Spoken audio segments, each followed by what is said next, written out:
Assalamu alaikum warahmatullahi ta'ala wa barakatuh. Takaitattun labarai daga shafin hutudole mai karantawa Ahmad Ahmad.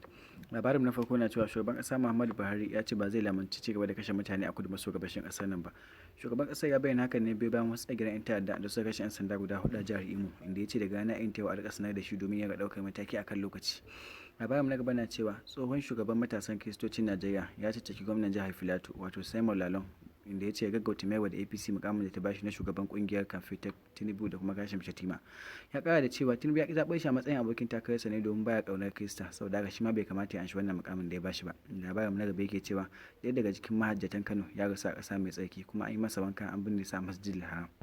Labarin na gaba yana cewa gwamnatin tarayya ta ce ba kasar Najeriya kaɗai ke fama da matsalolin tsaro ba, hatta kasar Amurka da China da 'yan bindiga suna kai hare-hare, kuma 'yan bindiga sun kai hari a gidan kurkuku na kasar Amurka, saboda haka ba a Najeriya ne kaɗai ke fama da wayannan matsalolin ba. Karamin ministan kwadago ne bayyana hakan wato Festus Keyamo, inda labarin na gaba yake cewa rundunar sojin sama sai nasarar kashe kasugumin dan Boko Haram tare da yaransa guda 27 a jihar Maiduguri wato Alhaji Madu, wanda aka fi sani da Bambam.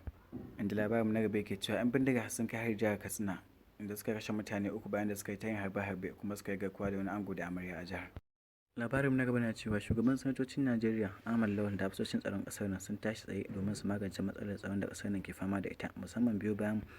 furucin da majalisar tarayya ta yi ta cewa za ta tsige shugaban kasar Najeriya Muhammadu Buhari idan har bai magance matsalar tsaron cikin makonni shida kacal ba. Wanda hakan yasa suka gudanar da taron kuma hafsoshin tsaron suka sha albashin cewa cikin ƙanƙanin lokaci za su yi ƙoƙari su magance wannan matsalar da Najeriya ke fama da ita. Labarin na gaba na cewa ɗan takarar shugaban ƙasa na jam'iyyar APC Asuwaju Bola Ahmed Tinubu ya ce idan har ya yi nasarar cin zaben shekarar 2023 zai ci gaba da aiki tukuru a ƙasar nan daga inda shugaban ƙasar Muhammadu Buhari ya tsaya, musamman a harkar matsalar tsaro.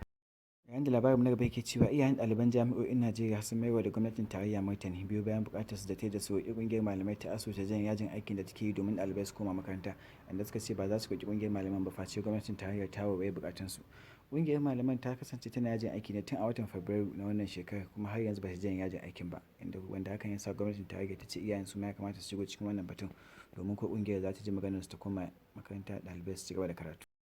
Labarin na gaba na cewa gwamnonin kasar Najeriya na shan suka biyu bayan shawarar da suka bayar shugaban kasa Muhammadu Buhari cewa su duk wani ma'aikacin da yake da shekara 50 kuma ya ƙara kuɗin haraji, wanda hakan ya samu tsohon malami a jami'ar Kano ta Bayero Farfesa Sha'abi ce bai kamata su yi wannan furucin ba, kamata su je su cika alƙawarin da suka ba al'ummar su, sannan kuma su yi ƙoƙari su kare dukiyoyinsu da rayukansu daga hararen da 'yan bindiga ke kawo a jihohinsu.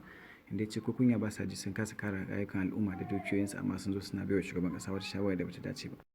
Sai kuma ta bangaren wasanni zamu yi cewa kungiyar Manchester United ta sha kashi da ci 2-1 a hannun kungiyar Brighton bayan ta adda tauraron dan wasan ta Cristiano Ronaldo akan benci a wasan da ta fara bugawa na wannan kakar, wanda hakan yasa yawancin masoyan kungiyar ke cewa dalilin da yasa aka lalasa kungiyar shine ta adda tauraron nata a benci bata fara da shi ba, inda ita kuma kungiyar Manchester City ta fara buga wannan kakar cikin nasara bayan da sabon dan wasan ta Haaland ya nasarar ci mata kwallaye biyu a wasan shi na farko da ya fara bugawa kungiyar, wanda hakan yasa ya zama dan wasa na farko da ya hakan a tarihin kungiyar tun bayan Aguero a shekarar 2011. Domin samun labarai da dumi su kuma akai-akai sai ku ziyarci shafinmu na hutudole, kuma kada ku manta ku danna mana alamar ƙararrawa ta subscribe da kuma like da comment. Mun gode.